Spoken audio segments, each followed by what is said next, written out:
Kapag po sinabing Tuwega they are famous po sa pansit. And pag Tuwega ang unang papasok sa isip mo is Jed's talaga. Pag naragarag po kami sa Tuwega, dito po ang punta namin sa Jed's. Dito po, masarap po ang pansitan nila dito. Ang masarap po sa pansitan nila dito ay maraming karahay. Pumunta po kami dito para po i-try po yung pansit nila. And satisfied naman po kami sa pansit. Anli po ang sibuyas. Hindi ko pwedeng umalis ng Tuwega without trying their pansit patil batong. Doon sa 100 natin ang meron siya, may egg na siya, para beef, gulay, Shanghai, liver at karahay. Tapos sa 110 naman, nadagdagan po siya ng chicharong bulaklak. Tapos ang sumunod po doon ay yung 130, mas pinadamihan ngayon yung karahay. Doon sa 130, pag pinili mo naman yung 160, parang good for 2 na siya, mas marami na po siya yung karahay. Yung mga hindi iba nakakalam ng karahay, ibig sabihin po is yung lechong kawali.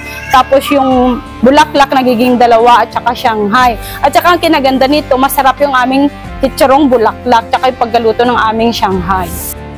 Ang isang binabalik-balikan ng Jed's, isa is yung namin, yung pwesto namin, maluwang yung pwesto namin, malinis. Makikita naman, meron kaming by station ng trabaho namin dito. Iba-iba yung nagluluto by pwesto. Iba yung nagluluto ng gulay, sa pansit, ako lang, at saka yung nag-ano ng mga gulay, at saka niya. Tapos iba yung nagluluto ng itlog, iba yung pre-cook ng gulay, iba yung nagkakarahay. So may division of work kami dito. Tapos isa pa, very accommodating yung mga staff namin. At pangatlo, maluwang po yung parking area namin.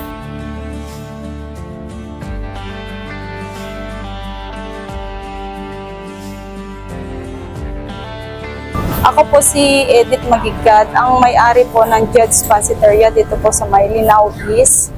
Nag-umpisa ang Jed's Pansiteria, it was May 2019.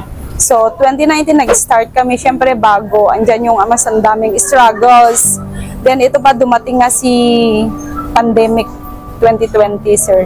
I prayed to God, sabi ko, ito na si pandemic, so kailangan ko magbawas ng tao kasi hindi ko masusustain yung papasahod ko sa kanila. Nagbawas ako ng tao, at as in 2 lang yung pinapasok ko kasi take out lang naman. At grab ko yung opportunity na ako lang yung nagluto. Before, nagluluto lang kami ng mga 20 kilos, tapos 30 kilos na yung pinakamalaki noon. Dumating itong si pandemic, ako yung nagluto, nag-try ako. So, ang daming struggles kasi maraming comments na negative. Pero I take it as a positive kasi doon ako natuto sa mga comments nila na kailangan kong i-improve. At dahil doon sa comments nila, doon ko pinagtunan lahat ng problema at nagulat ako kahit take out na noon, parang mas tumataas na yung kilo na nabebenta kami, na umabot na rin kami ng 70 kilos. Actually, hindi ako talagang cook ng Jed's Pansiteria. Meron akong sariling cook noon.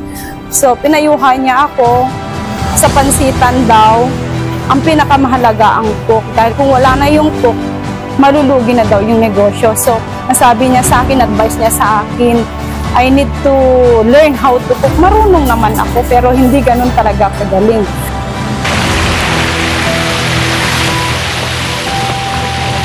Tapos ngayon, nagpapasalamat ako dahil dun sa mga vloggers, malaking tulong din po talaga ang social media.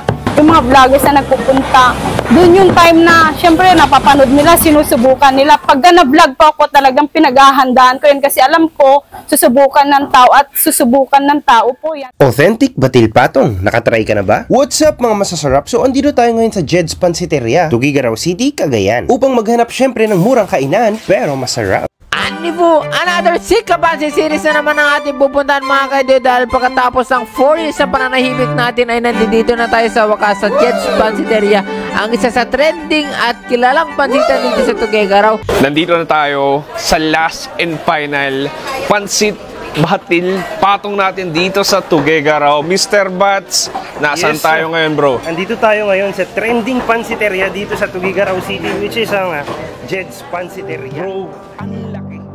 Ito yung pinakalungkot na part ko kasi hindi ko sinabi sa family ko kasi as in lugi siya, as in lahat na yung savings ko naubos.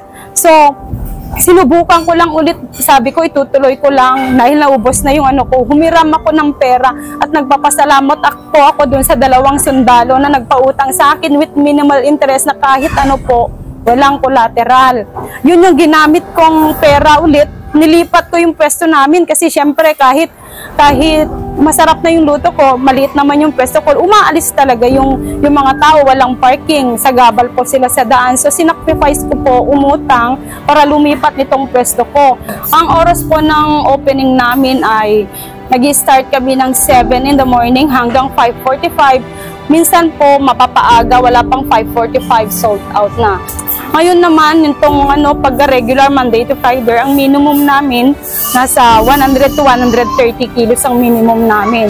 Pero pagka itong mga nasa gaya ng holidays, mga weekend, hanggang 170 to 180 kilos lang ang kinakaya kong lutuin. Pag nakaabot na ako na dun, nag-stop na ako kasi mag-isa lang po akong nagluluto, wala po akong kasagutan.